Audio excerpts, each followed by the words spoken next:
অপেক্ষা করুন। সাধারণত এই কথাটাকে আমরা কিভাবে বলি?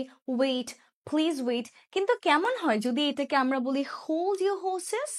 তখন কিন্তু আমাদের কথাটা অফকোর্স অনেক অ্যাডভান্সড হয় অ্যান্ড অলসো আমরা এখানে ফ্রেজের ইউজ করে আমাদের কথাটাকে কিন্তু খুব স্মার্ট বানিয়ে দিচ্ছি। Welcome to this class guys. আজকের ক্লাসে আমরা শিখবো কিছু খুবই গুরুত্বপূর্ণ ফ্রেজেস, যে ফ্রেজেসগুলো দিয়ে আমরা অনেক অনেক সেন্টেন্স বানিয়ে ফেলতে পারি আমাদের ডে টু ডেইলি লাইফের, and also we can use them to speak better English. So without any delay, let's get started.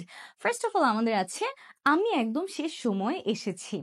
So যখন আমরা কোন একটা সিচুয়েশন বোঝাতে যাই যে শেষ সময় কিছু একটা হয়েছে, শেষ সময়ের জন্য আমরা যে ফ্রেজটাকে ব্যবহার করি তা হচ্ছে at the 11th hour.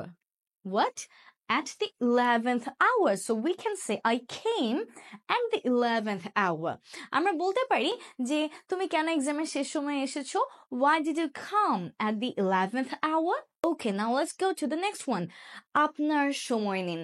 যখন আমরা বলি যে কোনোই টেনশন নাই, কোনো তাড়াহুড়া করতে হবে না আপনাকে, আপনি ধীরে সুস্থে আমাকে কোনো একটা ডিসিশন জানান, আপনার সময় নেই, তখন আমরা কি বলতে পারি? তখন আমরা বলতে পারি take your time. কি বলবো? Take your time. So take your time and don't forget to share this class when it ends. পরবর্তীতে আমাদের আছে আমি আপনাকে পরে জানাবো। কি বললাম?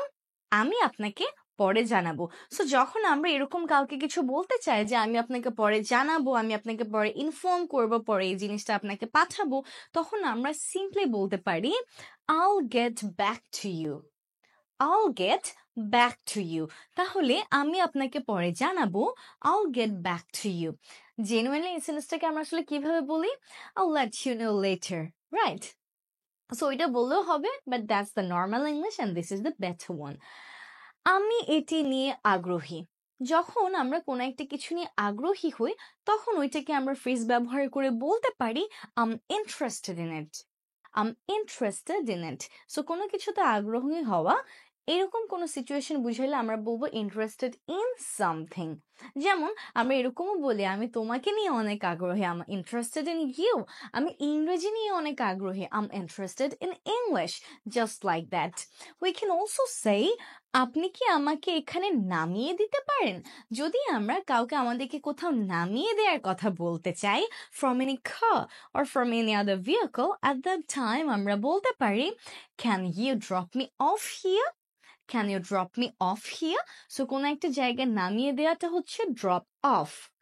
So আমি যদি বলতে চাই আমি আপনাকে নামিয়ে দিব, আমি কি বলতে পারি? I will drop you off. আমি আপনাকে নামিয়ে দিব, I will drop you off. Just like this. Easy peasy. Just আমাদেরকে এই সেন্টেন্সগুলো প্র্যাকটিস করতে হবে and also আরো কয়েকটা নিজে নিজে বানিয়ে দেখতে হবে। এখানে যেমন আমাদের আছে চলো আজকের জন্য কাজটা শেষ করি। আপনারা কি জানেন কোন একটা কাজ শেষ করাকে আমরা ইংরেজিতে কিভাবে বলি? wrap up. কোন একটা কাজ শেষ করা, wrap up. তাহলে আমরা বলতে পারি let's wrap things up for today. Let's wrap things up for today. So চলোর জন্য আমরা ব্যবহার করলাম let's. আজকের জন্য কাজ শেষ করি, wrap things up for today. আজকের ক্লাসে আমরা এই কয়টা ফ্রেজই আপাতত রাখি, দেখি আমরা এই কয়টা ফ্রেজকে কত সুন্দর করে শিখতে পারি ইংরেজিতে। দেখা হবে সবার সাথে আর অন্য কোনো একটা টিউটোরিয়ালে বা কোনো লাইভ ক্লাসে অথবা কোর্সের ক্লাসে, অনলাইনে বা অফলাইনে। Till then, take care and Allah Hafiz.